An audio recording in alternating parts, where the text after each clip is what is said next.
All right, welcome to our clinical masterclass on the kidney. In this explainer, we're going to move way beyond basic anatomy. We'll explore how the kidney's incredibly intricate architecture directly explains the complex syndromes we see in clinical practice every day. It's all about connecting the blueprint to the pathology.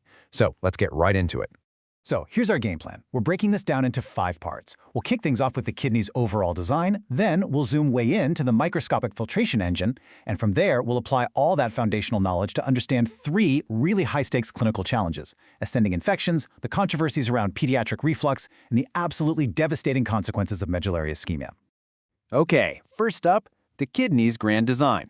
In this first section, we're really going to establish that foundational blueprint, looking at its large-scale structure, its specific spot in the body, and the really unique blood flow dynamics that are just critical to everything it does. So the kidneys, as you know, are retroperitoneal, tucked in there between the T12 and L3 vertebrae. But here's what's clinically crucial. They're not symmetrical. The right kidney sits a bit lower, making room for the liver, and this directly affects the plumbing. It means the left renal vein has to be longer to cross the midline, while the right renal artery is the longer of the two.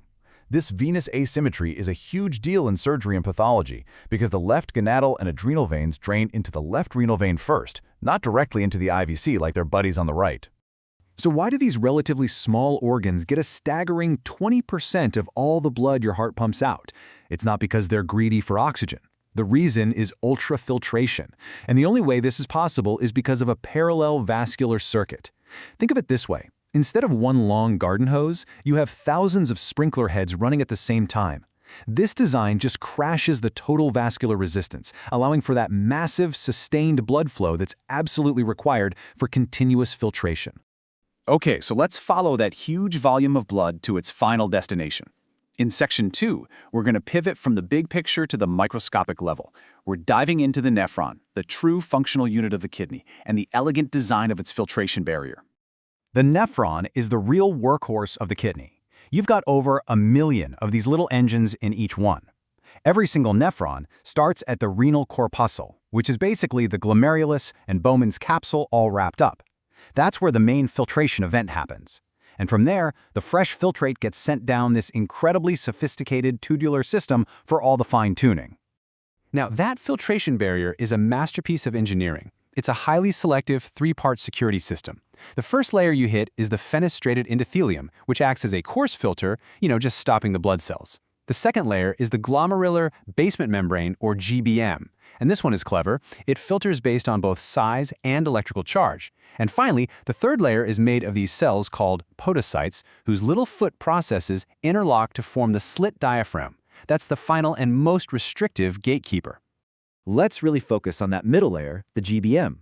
Its structural backbone is made of 2 key things: type 4 collagen, which gives it incredible strength, and laminin, which is this complex heterotrimer. This whole molecular setup, along with negatively charged proteoglycans, creates this robust matrix that actually repels negatively charged proteins like albumin, effectively pushing them away and keeping them out of the urine. And this visual just illustrates the mechanical genius here perfectly. You see, the podocytes don't just sit on top of the GBM. They are physically bolted to it. The alpha-3 beta-1 integrin on the podocyte surface makes a specific connection, a molecular handshake, with the beta-2 laminin isoform in the GBM. This is the critical link, the anchor, that lets the whole structure withstand the unbelievably high pressures of filtration day in and day out. All right, so we've established the normal, beautifully working system. Now, let's pivot and talk about what happens when things go wrong. In Section 3, we're going to look at what happens when that system is breached, starting with the very common but potentially devastating scenario of an ascending UTI. Now, it is absolutely essential to understand that not all UTIs are created equal. We have to make a distinction between uncomplicated and complicated. An uncomplicated UTI is your standard cystitis in a healthy non-pregnant female, and it's almost always caused by E. coli. A complicated UTI, on the other hand, happens in someone with an underlying vulnerability. Could be male sex, diabetes, and obstruction. And this isn't just an academic distinction. It drastically increases the risk of the infection invading the kidney and totally broadens the list of bugs you have to worry about. And if that infection really gets out of hand, it can lead to a renal abscess. Now here's a fantastic clinical pearl. There are 2 completely different ways this can happen. You can get a cortical abscess, which comes from the bloodstream. Bacteria, usually Staph aureus, seed the high-flow cortex. Or you can get a corticomedullary abscess, which is the end result of an ascending UTI, usually thanks to an obstruction, and gram-negative bugs like E. coli. The anatomy truly dictates the pathogen. So how do we treat these? Well, it pretty much all comes down to size. If an abscess is small, say less than 3 to 5 centimeters, you might get away with just a long course of IV antibiotics. But once it gets bigger than 5 centimeters, antibiotics just can't penetrate it effectively. At that point, you need source control, and the standard of care is percutaneous catheter drainage. Radical surgery, like a nephrectomy, that's really the last resort for when the kidney is just completely destroyed. Okay, moving on to section 4. Now we're wading into a very specific and pretty controversial area where infection and anatomy collide. How to investigate vesicoureteral reflux in kids after they've had their first UTI with a fever. This right here is the central question that really divides pediatricians and urologists. Vesicoureteral reflux, or VUR, is just the backward flow of urine from the bladder up toward the kidneys. The danger is that it can carry bacteria right up into the kidney, causing pyelonephritis and permanent scarring. So the big question is, how hard should we look for it? First thing to know is that VUR is not an all-or-nothing deal. It's actually classified into 5 grades of increasing severity. Grade I is pretty mild, just a bit of reflux into the ureter.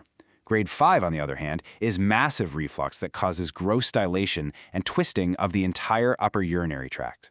And this grading is everything, because the higher the grade, the greater the risk of long-term kidney damage.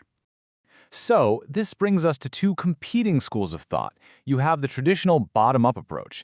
These folks use a test called a VCU to find and grade all reflux, and then often put the kid on prophylactic antibiotics. Then you have the top-down approach. They start with a DMSA scan, which is a nuclear study that looks for existing kidney scars. Their philosophy is simple. If there's no kidney damage yet, then the reflux is probably not a big deal, and you can spay the child an invasive VCU.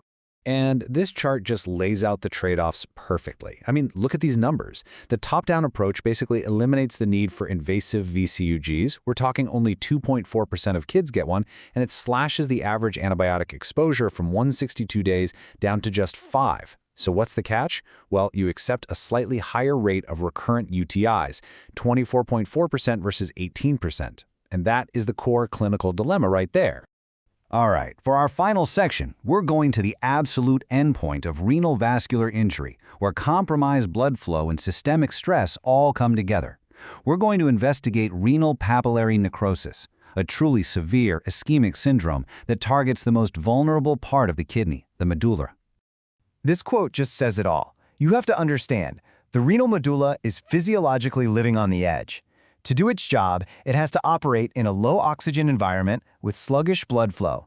This makes it incredibly susceptible to any kind of injury. And within that vulnerable zone, the renal papilla, the very tip of the medullary pyramid, is the ultimate watershed area. It's the end of the line, the most vulnerable point of all. So renal papillary necrosis, or RPN, is pretty much exactly what it sounds like, the ischemic death, the necrobiosis of the renal papillae.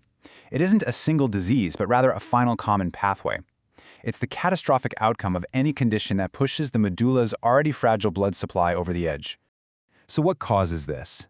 Well, the causes are diverse, and they often work together. The classic mnemonic to remember them is postcards. Now, big drivers are things like pyelonephritis, obstruction, and diabetes. But I really want to highlight analgesics, especially NSAIDs. They are so critical because they block prostaglandins, which are needed to keep the medullary blood vessels open. So if you have a patient with diabetes, an obstructing stone, and pyelonephritis, their risk is just multiplied exponentially. Diagnosis really relies on getting good imaging, which reveals these classic pathonomic signs as contrast dye flows around the dead, sloughed-off tissue.